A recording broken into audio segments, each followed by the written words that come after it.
On October 13th, 1965, the Beatles had their first recording session that extended past midnight, a practice that would soon become common. By the end of that year, they frequently worked late to complete tracks for their Rubber Soul album before the deadline. By the following year, late-night sessions became the norm, with 25 out of the 33 sessions for Revolver running past midnight.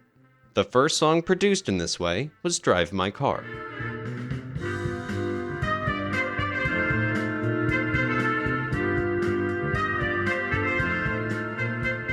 The group put in significant rehearsal time to perfect the rhythm track and add intricate overdubs. Determined to finish the song in one go, they decided to stay in the studio until it was complete, a decision that paid off as the track's lasting appeal endures. John initially described the song as a collaboration with Paul during a 1972 Hit Parader interview. However, in his 1980 Playboy interview, he gave Paul most of the credit, saying, "Paul's song. It is a Motown bass line. He got this Drive My Car thing and the beep beep beep in the studio. We just threw it in." The song was likely written at John's Kenwood home in September or early October of '65. I mean, that was one of the beautiful things about our relationship. We hardly ever took more than 3 hours over a song. Really? And I don't remember ever having a dry session. The nearest it came was a song that ultimately was called Drive My Car. Paul apparently had the melody already in mind as he showed up at John's place with a fairly good tune, but it had crappy lyrics like, "I can give you diamond rings, I can give you golden rings, I can give you anything." And John said, oh, he didn't like them, and we had a deep sad moment. We kept saying that over and over and couldn't get beyond it because it was so shockingly bad. Since the inspiration wasn't there, Paul came with a plan. So I said to him, "I'll tell you what, let's have a cup of tea and a ciggy, and we'll just relax for a minute." And suddenly it came. Wait a minute, Drive My Car. Then we got into the fun of that scenario. Oh, you can drive my car. What is it? What's he doing? Is he offering a job as a chauffeur or what? And then it became much more ambiguous, which we liked.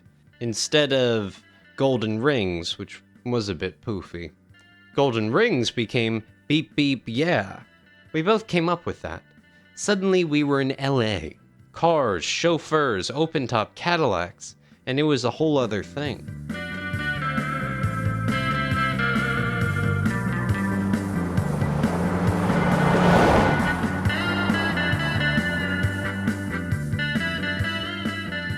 The process became more enjoyable as they crafted the story. Paul elaborated. Once you get into creating a narrative and storytelling, it's so much more entertaining. It draws you forward so much more easily. Now we were dramatizing the interviewing of a chauffeur. We got over that dry moment and finished the song. It became one that didn't get away, and its success had to do with getting rid of golden rings and heading to "Baby, you can drive my car." Another change in lyrics was the phrase, "and maybe I'll love you." The LA woman holding out a carrot to the man instead of an all-out promise of sexual gratification.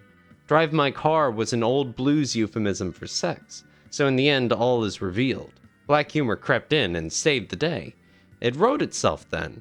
I find that very often, once you get a good idea, things write themselves. Paul was especially proud of the song's sense of humor.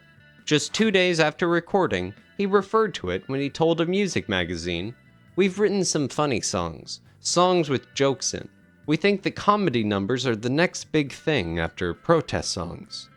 The session on October 13th, 1965, marked the second recording session for the Rubber Soul album, and it lasted 5 hours and 15 minutes, entirely dedicated to the recording Drive My Car. George explains the somewhat different atmosphere of this session. What Paul would usually do, if he had written a song, he'd learn all the parts for himself, and then he'd come into the studio and say, "Do this." He'd never give you the opportunity to come out with something. But on Drive My Car, I just played the line, which is really like a lick off of Respect, you know, the Otis Redding version. I played that line on the guitar, and Paul laid that with me on the bass. We laid the track down like that. Some confusion arises from George's statement that he played the bass line on Drive My Car. This has led some to believe that he played the bass guitar. but he clarified that he and Paul played the same part, with George on electric guitar and Paul on bass. George stated, "I used a Fender Stratocaster around the Rubber Soul time, on Drive My Car and those kind of things." After finishing the arrangement, 4 takes of the rhythm track were attempted before they got it right, take 4 being the only one that made it all the way through to the end of the song. The instruments used on the rhythm track consisted of George on electric guitar, Paul on bass, both basically playing the same part, and Ringo on drums. John's contributions were his lead and backing vocals and playing tambourine, which were overdubbed later. While the Beatles were receiving their MBEs at Buckingham Palace on October 26th, the stereo mix of Drive My Car was being prepared at EMI Studio 2. The song's intro continues to puzzle even seasoned musicologists, much like the opening of I Want to Hold Your Hand. Producer Mark Hudson, who worked with Ringo during his solo career, once asked the drummer about the unusual intro. Ringo admitted he couldn't explain it either.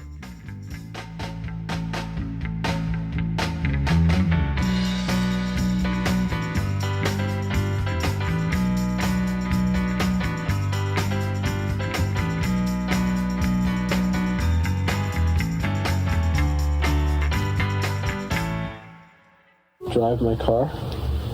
His song with contributions from the... Baby, You Can Drive My Car? Yeah, I don't know if I put anything. You know what? How does it go beside the lick? Baby. That was it was a la Motown lick at the time. Doom, doom, doom, doom, doom, doom, doom, doom, was a Motown bass line. And he got this Drive My Car thing. Beep, beep, beep, beep, yeah, happened in the studio live. I think we just threw that in.